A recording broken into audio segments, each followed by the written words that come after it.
So, even though Virginia's a little further away from me than normally, but this is intense social distancing, Virginia, it's good to see you. We thought that it's now more important than ever to be inclusive. When people are trying to drive people away from each other, even a very small percentage of people are trying to drive people away from each other. Let's make sure that we spend today including folks. And so today comes from Brittany Beshear, and she wanted today's sign language to be love, not hate. Love, not hate. Thank you. And thank you to my wife.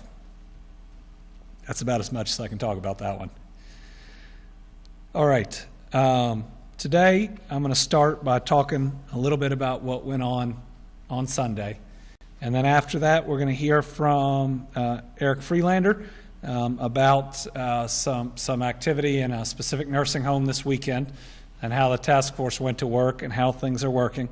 Then you're going to hear from Dr. Stack talking about Memorial Day and how we need to continue to be ready to know that this virus is still out there.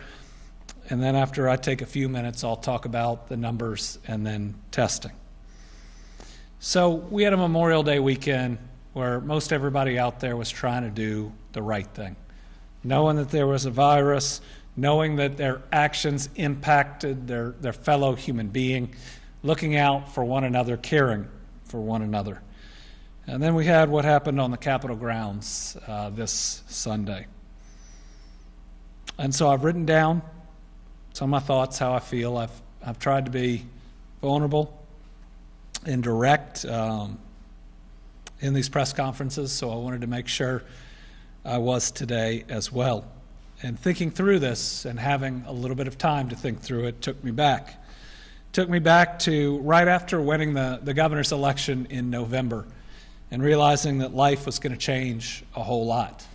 And that it wasn't just my life that was going to change a whole lot, it was my entire family's. And that I owe a greater duty to my kids than just about anybody else on earth. So I remember when Brittany and I, a couple weeks after, made a very difficult decision. And that decision was that we were going to leave the city that we had built our lives on, and the community that we had raised our family in, the only house that my kids ever remember. And we were going to move into the governor's mansion and live there full time. We'd become the first family to live full time in the governor's mansion in over 30 years. It was something that the community told us they wanted and that we thought could unify Kentuckians, that a real family with two kids they're trying to raise were right there, right across from the Capitol, trying to steer us in the right direction. I was worried about a number of things. How would living in a community where their dad was the governor impact my kids and how they grew up? What would it feel like to live in a house where people toured every week? One thing I never thought about and never questioned was their personal safety. While I thought that, and I knew that kids from time to time would probably be mean to them just because of who their dad was, I did not consider that they might be bullied or heckled by grown adults. And then Sunday happened. Sunday was a protest where my administration offered a drive-up and a drive-through permit, a way that's safe for everybody who was involved, where COVID-19 wouldn't spread, and in part what they claimed that they wanted, at least in their lawsuit. But the organizers and even the Attorney General disagreed. At the demonstration, a right-wing militia group called the Three Percenters left the front of the Capitol and walked through and across all of the barriers at the governor's mansion, where they say it is no longer open to the public. They walked up and stood on the front porch. And there, just a window pane away from where my kids play, the mob chanted and heckled. Thankfully, My kids weren't there that day. But I want to remind you, they are 9 and 10 years old. Unsatisfied, the mob retreated to an area several hundred yards away and hung a dummy with my face on it. It included the saying yelled by Lincoln's assassin. Think about it.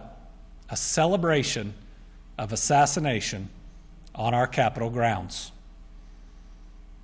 So let's start by calling it what it was and what it is.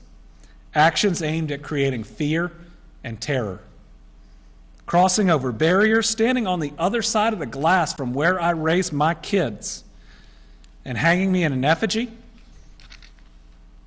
That's an action intended to use fear to get their way. This small group, way less than 3%, is trying to bully everyone else into doing what they want us to do. But they didn't get there alone. They had been embraced and emboldened by elected leaders that rallied with them weeks before. Standing in front of a radical militia group, these elected officials claimed that people, including me, aren't Christian, and even told them that people wanted babies to be murdered. What do you think was going to happen after throwing out those type of claims to this group? Shouldn't they have known what is going to happen? You cannot fan the flames and then condemn the fire. Those at the previous rally, those elected officials that embraced these individuals and that stood in front of people dressed in tactical gear and the rest and threw as much red meat as possible at them, they have to claim responsibility because they absolutely know what could have happened. And they are in part responsible for what did happen.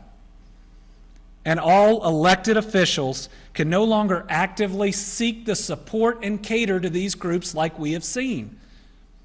Right is right and wrong is wrong. And you can't wait until something nasty and horrible happens to then claim it's wrong while you've catered the support of certain groups for votes or other reasons.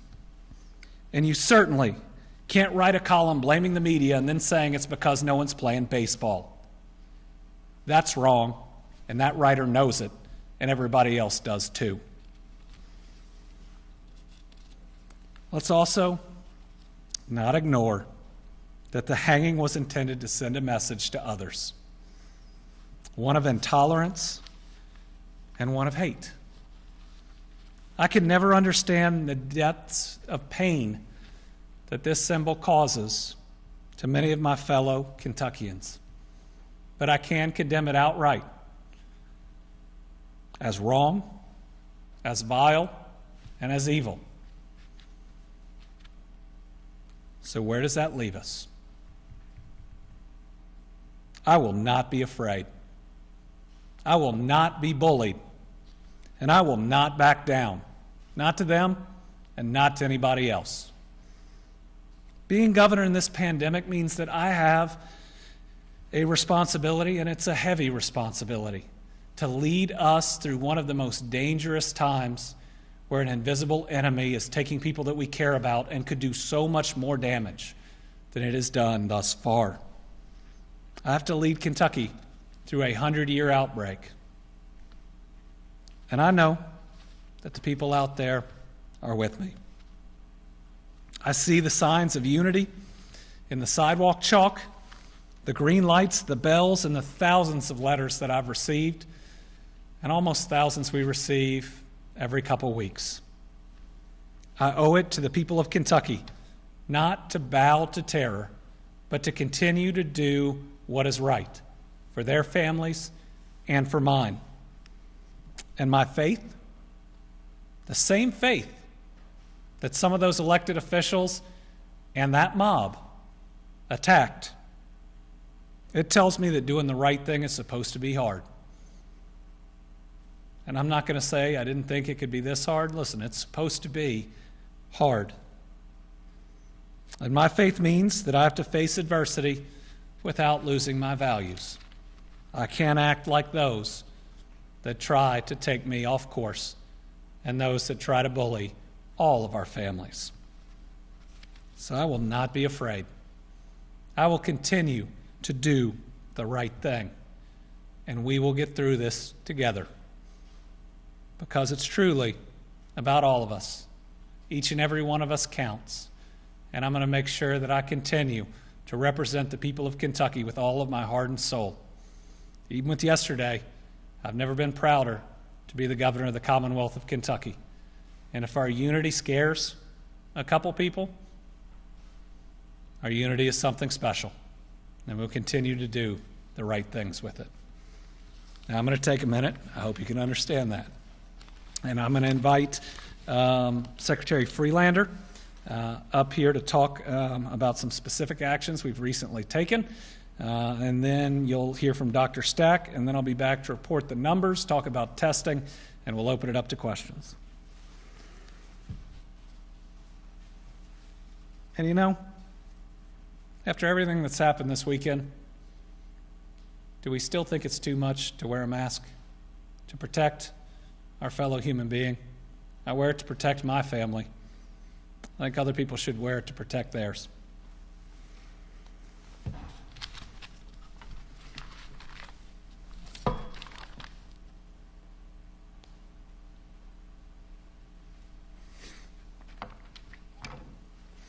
Governor, I and we stand with you.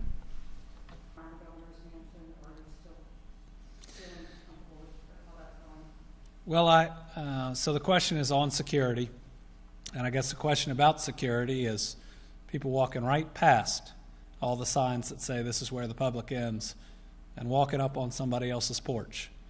And, you know, I wonder, I don't have to wonder too much about the individuals who did that, how they feel when people walk on their property and up to their porch.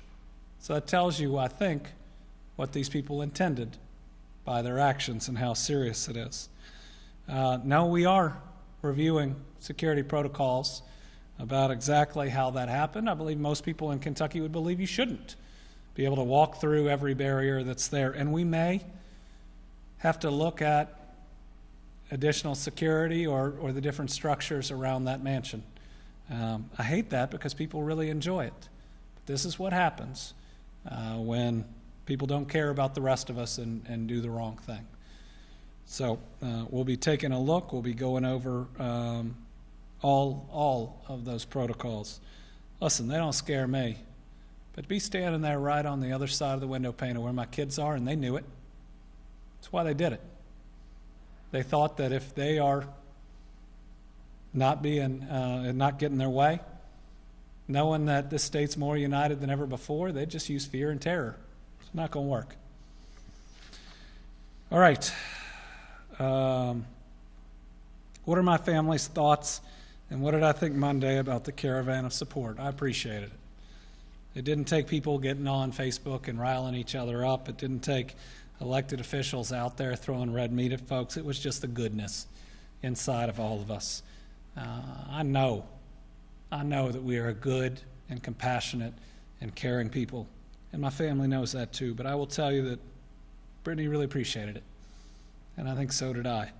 It was pretty special, and we've seen, we were able to at least wave to one family, and we've already seen them post about it today. So it's a caring community. I don't regret my decision to move my family here.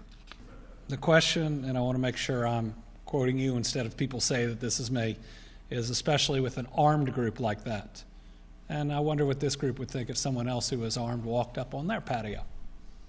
But walking past all of the signs and the rest up to it, again, what do I think about security? I think that they should expect a very different response the next time. And I hope everybody would expect that. This is something that we shouldn't see. And it's something that I hope everybody is against. And in condemnation, I hope that they don't first start by saying, well, I disagree with the governor, and then I'm going to do this or that, but it's wrong. No, just wrong is wrong. I mean, when you call out wrong and you mealy-mouth it for a couple sentences, and I hope in other instances when it's not me, and I do want to say this, that I've done it. I hope I have. And if I haven't, I will do better the next time. And certainly, I know that the hanging an effigy thing they did, listen, it had my face on it, but it was intended to send a message to a different audience, one that knows the pain from that much deeper than I ever will, and it's just wrong. No other sentences to explain it, just wrong. All right, other Joe. I know you mentioned that you now regret the decision to move to the governor's mansion. Have you considered moving out of the governor's mansion at any point? Not moving out of the governor's mansion, not bending to terror, not letting a couple of jerks, and that's about as far as I've said it. I haven't been bleeped once in any of these. I'm not going to be bleeped today, but I'm not going to let a bunch of jerks change the way that we're living our life.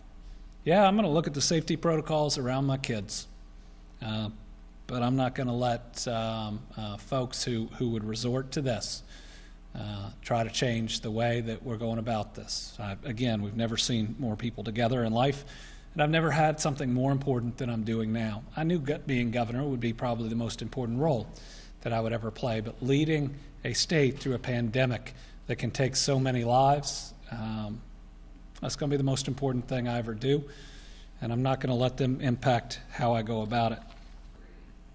So the question is, some elected officials have called for the folks that did the hanging. I don't quite know what to call it because it was me, my face at least, on something. But I was tall and skinny. To be charged with a crime. I'm going to leave that to those prosecutors and those investigators. I was one before this job. I would hope to hear from those in those jobs about what they believe. But more so than the elected officials calling for this or that, I do think that we still need to have some responsibility from the multiple state representatives and a state senator that sat in front of the exact same group and tried to fire them up and anger them just months before. What do you think is going to happen talking to that group? Like, we all have a responsibility as leaders when we go in front of these groups and you know people could go too far. You gotta do the right thing. I mean, that's a little bit of what leadership is about.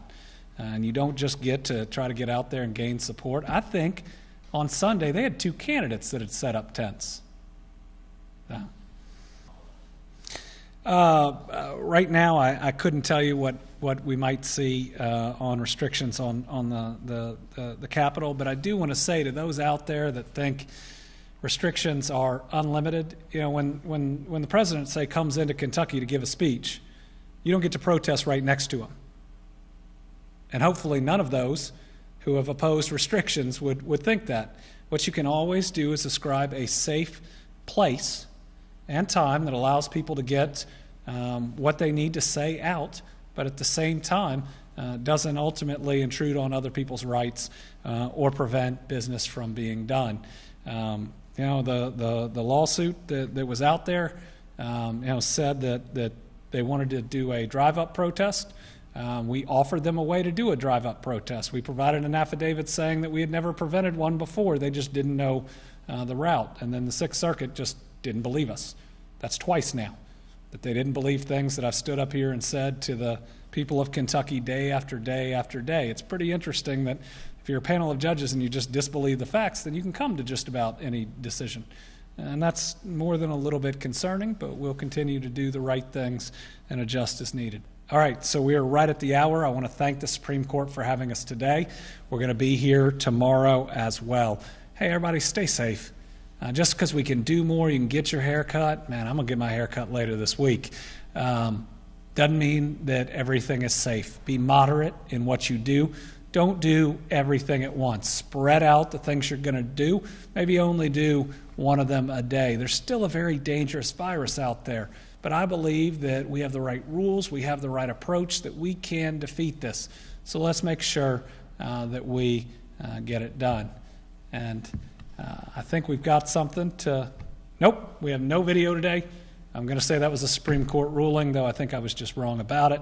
Won't be the first thing I was wrong about today. We'll see you tomorrow at 5. Thanks for hearing me out. Thanks for understanding I'm a little emotional when I talk about my kids, because I know that you all are too. We're going to get through this together.